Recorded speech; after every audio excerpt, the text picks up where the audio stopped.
cancer treatment. Now, how does it differ? How does the cancer treatment in our subcontinent, in India, differ from the rest of the world?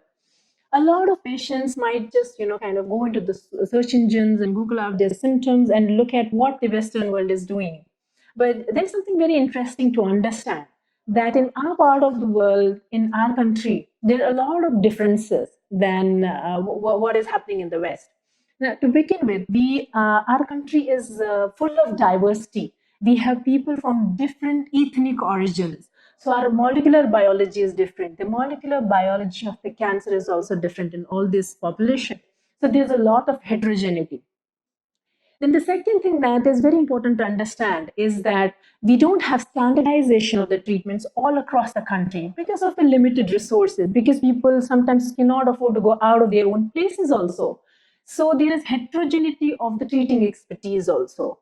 Now, the other thing that is very important is that we don't have the government paying for the treatment of every patient out there. So we don't have something which is called the national security system, social security system, as is prevalent in a lot of countries in the West.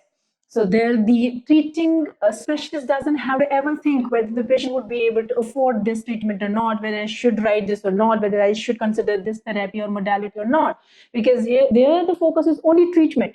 The rest of the onus is on the government. Now here, that's not the only thing. Here, majority of the people would be spending from their own pocket, even if they're insured, for example, through their companies or have taken up the insurances and all, but then they're paying the premiums and all. So at the end of the day, the burden is on them, the onus is on them. So they'll be having their own restrictions, their own limitations, their own financial issues.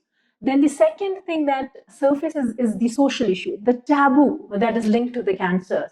There are specific diseases in our community wherein you see, or in our society, in our country, that have got a very peculiar taboo attached to them. One is tuberculosis. People do not open up very commonly saying that they have tuberculosis, or if they have epilepsy. And the third is cancers, which is very unfortunate. People come up with the questions like, is it contagious? If my husband has it, would I get it? If my wife has it, would I get it? If my mother or father has it, would we get it? If they cooked for us, would we get it? If we touch, these kind of concerns, because it is ignorance, people don't know. Then there are the social restraints. For example, you'll be having a patient coming to you saying that they don't want chemotherapy because one of their kids is getting married, say in near future, in a month's time or 2 months time, and they don't want to lose hair. You'll be having patients coming to you and saying that they don't want to start the cancer therapy, or specifically, for example, chemotherapy, because then if they lose hair, the people around are going to know that they are having cancer, and their kids might not just get a spouse or get a match. These kind of the concerns that we deal with. Then there would be patients who don't want a specific kind of treatment which is the perfect for them, just because they think that if they have, for example, the permanent sphincters are removed and we give a permanent stoma on the abdomen, if they are having the cancers in their rectal passages, or for example, then they might be passing the stools throughout the day. So they feel very uncomfortable going to the religious places or offering their prayers and all, and they don't want to get that treatment because of that. There are a lot of financial issues, emotional issues, social issues that we keep on dealing with, in addition to the rest of the taboos and all, and the ignorance.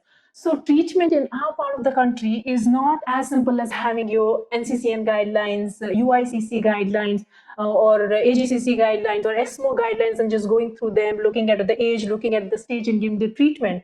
We as specialists are always at a constant strain. It's a lot of emotional turbulence for us as well. It's not just the patient who's going through that turbulence or emotional stress. For us, we have to respect their choices also. Choices of not having the treatment for certain time or not having it at all. And then we have to weigh the risks and benefits. And on the other hand, we cannot put their life at risk.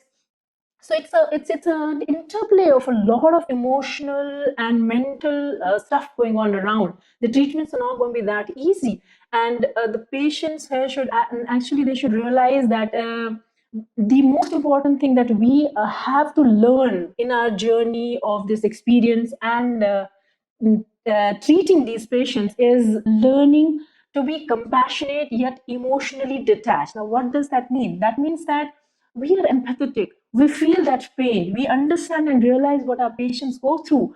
But if we become a lot involved into it, we might not do justice to the treatment. For example, if amputation is required in certain cancers and we start crying with the patient and we become so emotional and we don't amputate, we might just put the life at risk. So it's very pertinent for the public to understand that when they're going through that cancer treatment, they're not going through that journey alone. They're specialists. They may or may not show it because we are trained in that whole phase of training period that we go through to not surface our emotions. But that doesn't mean that we don't feel that pain or we're not a part of that journey with you. We are very much a part of that journey with you, and we take each and every decision taking into consideration all the problems that you are having, whether it is personal, social, financial, emotional, or any other. Trust your treating doctor.